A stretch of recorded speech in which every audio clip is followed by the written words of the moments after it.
Plus votre tableau sera grand, plus vous allez mettre de temps à compter les occurrences de celui-ci, sauf si vous utilisez les formules proposées par le tableur Excel 2010. En effet, nous allons voir dans cette vidéo formation que grâce à ces formules, je vais pouvoir en très peu de temps ici compter par exemple le nombre de personnes présentes dans mon tableau.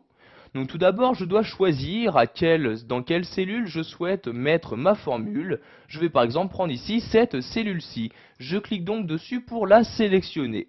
Ensuite, pour insérer ma formule, j'insère tout d'abord un égal comme ceci, puis j'écris donc ma formule nbval comme ceci, j'ouvre ensuite ma parenthèse.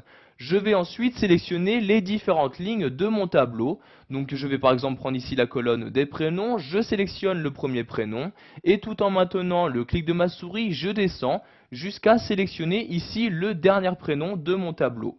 Donc je descends ici tout en bas, donc vous voyez ici jusqu'à la cellule A21, je ferme ensuite la parenthèse et j'appuie sur la touche Entrée de mon clavier.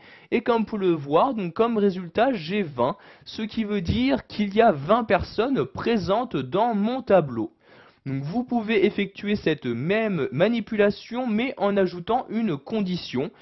Si par exemple ici vous souhaitez savoir très rapidement combien de personnes habitent à Paris, donc je coche ici, je clique sur cette cellule-ci, j'insère un égal, et cette fois-ci je vais utiliser une autre formule, donc la formule nb.si comme ceci. Ensuite j'ouvre ma parenthèse, donc je choisis ici ma plage, donc je vais prendre ici donc les départements.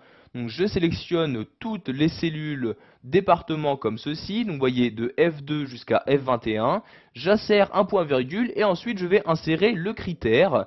Donc ici je mets des guillemets et je vais mettre Paris comme critère, donc ceci va m'afficher donc toutes les personnes habitant à Paris.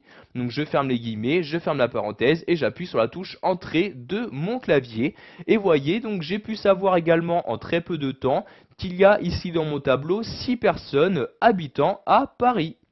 Voilà, nous avons vu dans cette vidéo formation comment décompter les occurrences d'un tableau en utilisant les formules